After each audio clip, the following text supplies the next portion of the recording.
Yo, peace was good. This is Hip Hop Album Review Part 29. I went digging last night. Got like 4 CDs, and the rest of the CDs are CDs that I already had in the collection. These are the 4, and the rest, I'm gonna review, like I said, for my collection. Okay, the first one is Duck Down Presents Collector's Edition, released in 2003. This is a compilation album released by Duck Down Records. This is a collection of songs that was recorded between 2000 and 2002, because those 2 years they didn't release any albums. Like, you didn't hear nothing from them, you know what I mean? And to make up from that, they released this album with this compilation, I want to say. It's pretty solid, you know what I mean? 17 tracks, nothing to it. It's nothing, it's like I said, it's dope shit. If you're a fan of Boot Camp Click or Duck Down Records, you should already know what's coming from them, you know what I mean? That real New York gritty hip hop, you know what I mean? Although the production on the album is not as gritty, it's a little bit more polished, but it's still underground, it's still dope. It still, represents New York to the fullest, you know what I mean? This is Duck Down Records Presents Collector's Edition. This is released in 2003. This album is actually out of print, but don't let that get to you, because you can always, go on duckdownrecords.com and go on the CD section, and they have it online, so you can buy the physical copy. Or you go on Amazon, or if you're lucky, go on FYE, and if you see this in the shows, don't be hesitant to pick this up. Go copy it. If you're fans of Boot Camp Click, Duck Down Records, anything that comes from that camp, this is definitely a must-have. Next album is 7L and Esoteric's Moment of Rarities, released in 2005. For those who don't know who 7L and Esoteric are, they're they're a hip-hop group from Boston, Massachusetts. They got their start back in 1992. They both, met in college. I believe Esoteric was doing, he was a DJ as well as 7L. 7L is the producer / DJ, and they were both doing underground hip hop radio and stuff like that in the colleges. They met each other, they fell in love, they found that they had a lot in common in hip hop, and they decided to become a group. But before they became 7L Esoteric, they were known as God Complex. They added a member, MC Karma. They released a single called called Bust My Style, if I'm not mistaken. And in 1997, they appeared on a LP, a compilation album called Rebel Alliance, which was only vinyl released, and it was also revolved around Boston MCs of that time, like Mr. Liff, Virtuoso, cats like that.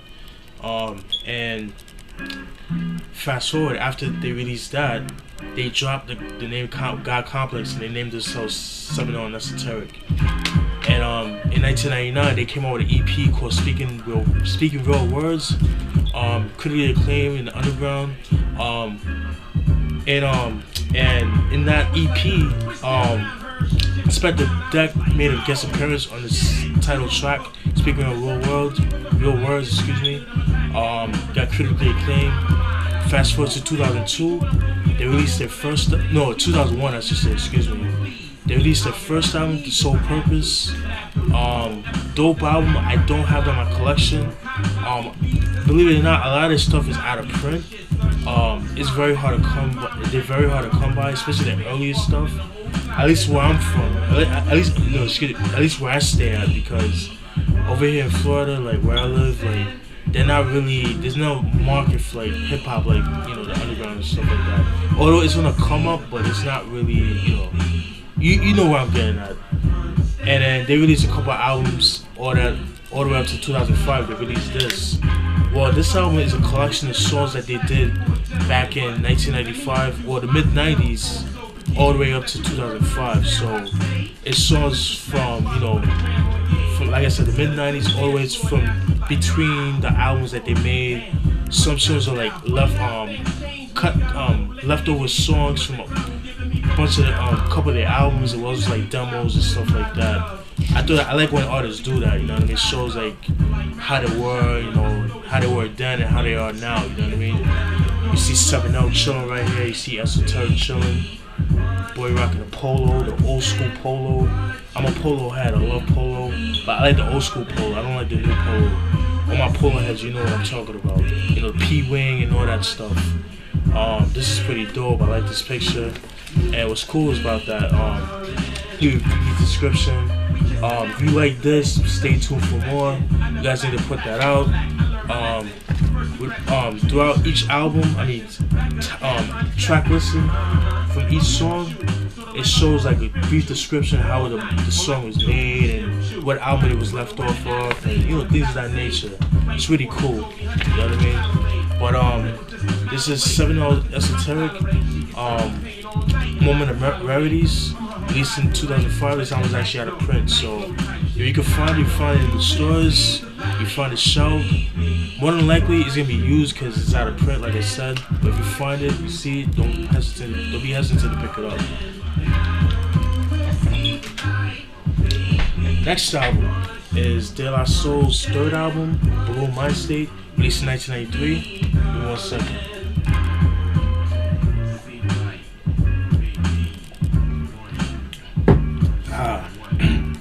Much better.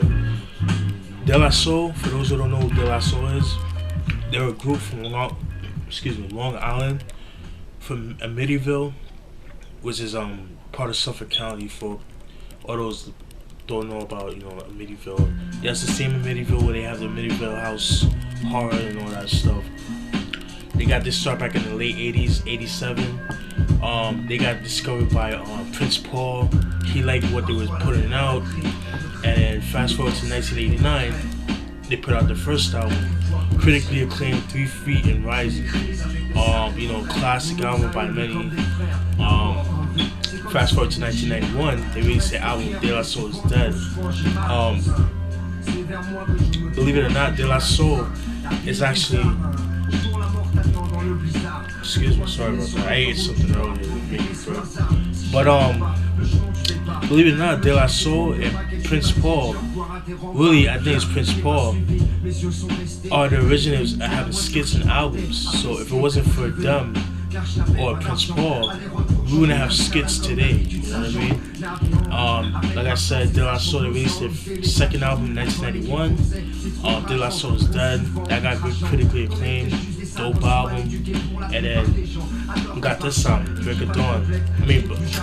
Buhloone Mindstate, pretty much this album, classic album, in my opinion, a little slept on, because I kind of feel like by this time De La Soul, because they're part of the whole native tongues, and by that time, like, De La Soul is kind of like losing their popularity around that time, unfortunately, because just like a lot of artists from the 80s, some like artists like Big Daddy Kane and people like that started losing their popularity due to what they did back in the 80s, and people wanted them to keep doing the kind of music that they did when they first started. But you know how it is, people gotta grow and try to start new stuff, but but still be yourself, you know what I mean?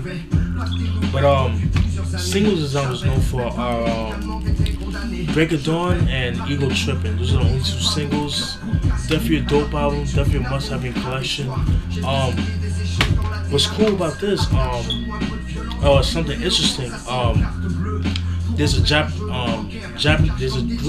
Japanese hip hop group called Shadara Par. I don't know if I'm saying that right.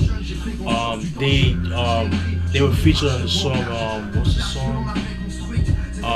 Long Island Wildin'. So I thought that I just throw that out there, a little trivia right there. A couple others like Biz Markie, Guru, Dress from Black Sheep, things of that nature. But if you're a fan of De La Soul, you'll definitely enjoy this album. If you're a fan of the whole native tongues movement back in the early 90s, you will definitely enjoy this album. This De La Soul's Buhloone Mindstate, released in 1993. This album was actually out of print, so if you find this in stores, don't be hesitant to pick this up. Whew. By the way, a year later, in 1994, they released an EP called Clear Lake Auditorium. Very hard to come by. I don't have that in my collection, but if I do pick it up, I find it, depending on the price, because I'm not too crazy about buying overpriced used CDs. I'm not a fan of that. But if I see it for a decent price, I will pick it up. We'll do a review on that. We got the next album, Hangar 18, the multi-platinum debut album, released in 2004. For those who don't know what Hangar 18 is, they're a hip-hop group from New York. I'm assuming in New York City. It doesn't specifically say, I'm assuming Manhattan, whatever, because it says New York City from what I was looking up on it. They got their start back in 2001. They're part of the underground New York underground group, Adams Family. You know what I mean? For all my underground heads, you guys should know about Adams Family, or at least be somewhat familiar with them. Do not go on Wikipedia, check them out.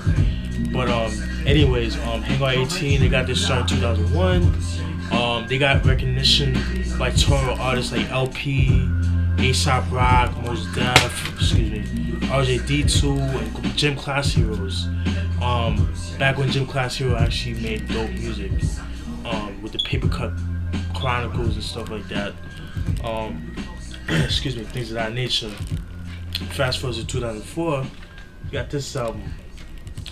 Hangar 18 consists of members of Windbreeze, Paul, or DJ Paul, I should say, who are, DJ Paul is the producer / DJ, and Alaska. Alaska. And they put this album out. Singles they only have one single, is Where We At. Pretty solid album. If you guys are fans of Def Jux, if you're a fan of like Cannibal Ox, LP, Camel Tail, Cage, like if you're a fan of that type of hip hop, you will definitely enjoy this album. Especially if you're a fan of like that sound, you will definitely enjoy this album. Go out and find this album because this album was actually out of print. So this is Hangar 18, the debut multi-platinum debut album, released in 2004, out of print. Must cop if you're a fan of Def Jux. Next album is Poverty Paradise by Noise by Nature. This was released in 1995. This was their third album and their last album they were under Tommy Boy Records. Again, Noise by Nature. I already did a review on their 1993 album. I did a brief history on them on the Noise by Nature, on the 1993 album review. Go peep that because I'm not gonna repeat their biography. If you don't know who they are, go check them out.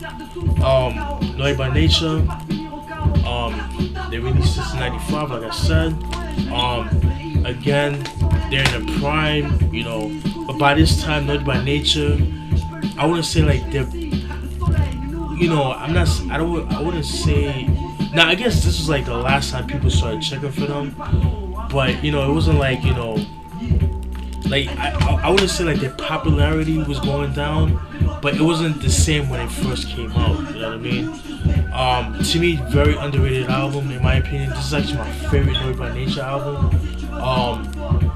The singles this album was known for are Clap Your Hands, Feel Me Flow, and Craziest. And what's interesting about this album actually won a Grammy. It was the first hip-hop album in hip-hop history to win a Grammy, and in 1996. And also in 1995, or during the mid-90s, they developed their own record label, Illtown Records. And with that, you had acts like, I think the only act they had was Rotten Rascals, which consisted of members of what's the name? Chip, Fam, and Diesel. And Diesel is Tresh's young brother. Correct me if I'm wrong. the artist from Rotten Rascal. I could be wrong. I checked it earlier, but I forgot. This is a pretty solid album. What's cool about this, you know? 1 second.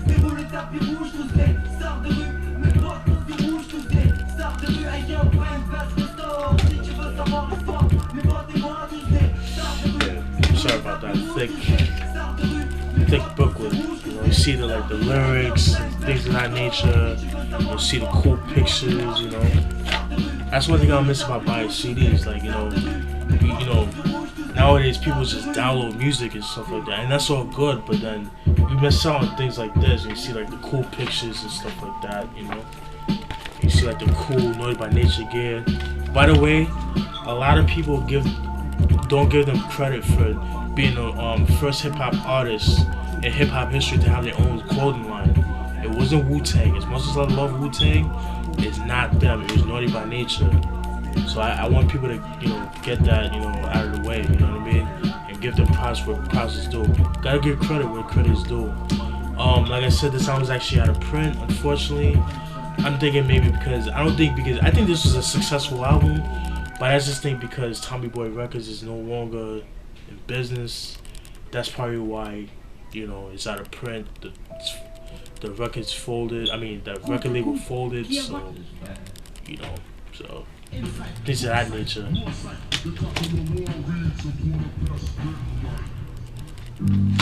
DJ Shadow introducing Dope Album. All right, Heavy D and the Boyz. Number Love, released in 1994. This is their 5th and final album together. Heavy D is an MC. Heavy D is an MC who's originally from Jamaica, who was born in Jamaica, and then, you know, they moved to New York in the 70s where he was raised. He was raised in Mount Vernon, Georgia. Mount Vernon, New York, which is right by the it's right by the Bronx, you know, right by New Rochelle. You know, it's part of like Westchester County. For all my New Yorkers out there, you guys should know about Money Earned Mount Vernon. That's where he got the term. That's where he got the term from, Money Earned Mount Vernon. Cause he dubbed Mount Vernon Money Earned Mount Vernon, stuff like that. He got his start back in the late 80s, mid to late 80s. They put out a couple of albums back in the 80s. In 1987, the year I was born, he put out Living Large. In 89, he put out Big Time, and in 91 he put out Peaceful Journey. In 92 to 93, I think it was 92, they put out Blue Funk, which is one of my favorite albums from Heavy D. And then in 94, you got this album, Nothing But Love. This album and Blue Funk are my favorite albums. This is a solid album. I really like this album a lot. Let me get to the singles first. There's 4 singles on the album. It's Black Coffee, Nothing But Love, Got Me Waiting, and Sex With You. What's interesting about this album actually is the beats, the production. The production's phenomenal. I mean, you got artists like Teddy Riley, Marley Marl, K Def, Eric Sermon, Pete Rock, Easy Mo B, just, you know, blessing them with good production. You know what I mean? Like when you hear this album, it automatically brings you back to 1984 when hip hop was all about having fun and you was just creative as hell. You know what I mean? But unfortunately, this album is actually out of print, so good luck finding it. If you find this in stores, don't be hesitant to pick this up. Another thing too is that unfortunately, in last year, I think it was like last month, or I think in late November, early December, Heavy D passed away. To make a long story short, he had a blood clot in his leg because when he went because he did an interview with Tim Westwood in England, and they were saying he got the blood clot because of the hours that he was in the airplane, because you can understand, like, you sit in the airplane for mad long, and so I guess like for that flight all the way from England to LA, because that's where we were staying at, it kind of messed him up and stuff like that. Things of that nature. He passed away sadly. But definitely, if you're a fan of Heavy D, if you're a fan of mid-90s hip-hop, East Coast hip-hop, you would definitely enjoy this album. This is Heavy D and the Boyz, Nothing But Love, released in 1984. Also, Heavy D is also cousins of Pete Rock, and also cousins of Grab Lover, who's also part of the group I&I, who's also Pete Rock's brother. Definitely, man. Heavy D, you'll definitely be missed. Much love to you, my brother. Peace. Then we got the next album, Damu Ridas. Damu Ridas, that's the name of the album. This album was released in 1995. Nothing to it. Is real blood members and from the hood, just talking what they gotta talk about, just killing whoever comes in their way, talking that real gangster shit, you know what I mean? Just real bloods, you know what I mean? A dope album cover, dope. I love the jewel case, that's pretty dope, you know what I mean? You can see some artists, you can see all the blood members, things of that nature. Right here. Yeah. You see the dog right here with the blood gang, blood flag and stuff like that. Nothing to it, nothing all crazy. If you like I said, if you like West Coast hip hop, mid-90s West Coast G-Funk, you would definitely enjoy this album. Singles I was known for are Damu Ride, which they have videos for, and True Fluke Killer. I'll post down the links to the videos, and this is Damu Ridas, self-titled album, released in 1985. This album's actually out of print. And they also have a Crip one. I'm trying to look for that one, but that's actually out of print. It's a little hard to find, but if I do find it and I see it, I will go pick it up and I will review it. But it's Damu Ridas, released in 1995. Definitely must have in collection if you're a fan of mid-90s West Coast gangster.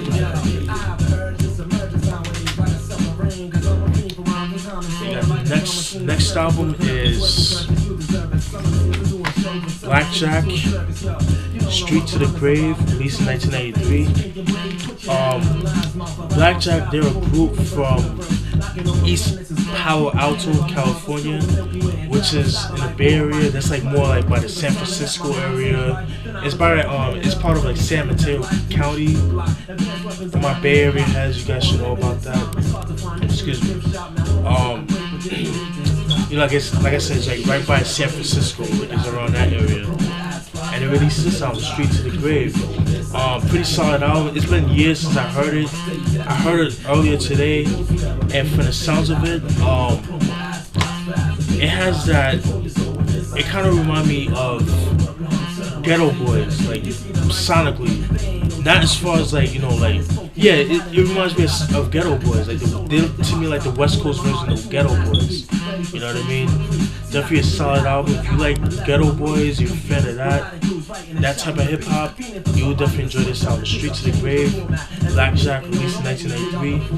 This album was actually out of print. The singles this album was known for are Black Sunday and One in the Chamber. There's no videos for it, but I'll post on a link down in the description box for the song, so you can peep it and if you find it. If you like what you hear, go copy it, you know what I mean? You know where to go to, Amazon, all that good stuff. Don't sleep on thrift stores and also like flea markets, because you never know. They might be having some joints too. And of course your used CD stores.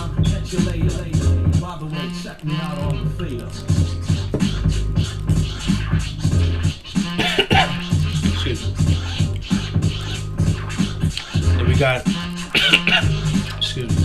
Domino, released self-titled album Domino, released in 1983. For those who don't know what Domino is an MC/singer. He's a Excuse me. He's a rapper, producer, slash singer. Released me, like I said, he's all three. So this is before Drake was doing what he's doing. So it's nothing new. What Domino was doing back in '93, this is a lot of, like I said, to me, I think Domino is a trendsetter when it comes to that style, but he doesn't really get a lot of recognition, in my opinion, which sucks because he's very talented. He's an MC from Long Beach, California. He was born in St. Louis, Missouri. He moved to LA back in the day. When I was looking up information of Domino, from what I heard, like, he's a Crip, which I didn't know, which is crazy. And he actually auditioned, and he was on the song "Banging on Wax" on the Bloods and Crips "Banging on Wax" compilation album that I did a review on. He's on the song "Banging on Wax," so I thought that was pretty interesting. And then after that, he released this album, Domino. Singles Domino's known for are, well, there's 4 singles, I should say, he has. They're a Ghetto Jam, popular song. I remember back in the 90s, like 93, 94. Very dope song. I remember you would hear people on the block blasting that song. I remember that song so good. Sweet Potato Pie, which is like one of my favorite songs on the album. Money Is Everything, a Long Beach thing. Pretty solid album. If you like that melodic sound, you like that melodic hip hop, that singy songy, but without sounding corny, this is definitely a must-have because if you're a fan of West Coast hip hop, you're a fan of melodic hip hop, you would definitely enjoy this album. In my opinion, people that like Drake need to listen to this album because, in my opinion, he kind of originated that style. Because a lot of people kind of slept on him, you know what I mean? I think it's because of where he's from, I don't know what. But this is definitely a must-have in your collection if you're a fan of West Coast hip-hop. This is Domino. Domino released in 1993. Definitely a must-have in your collection. This album's actually out of print, so good luck finding it.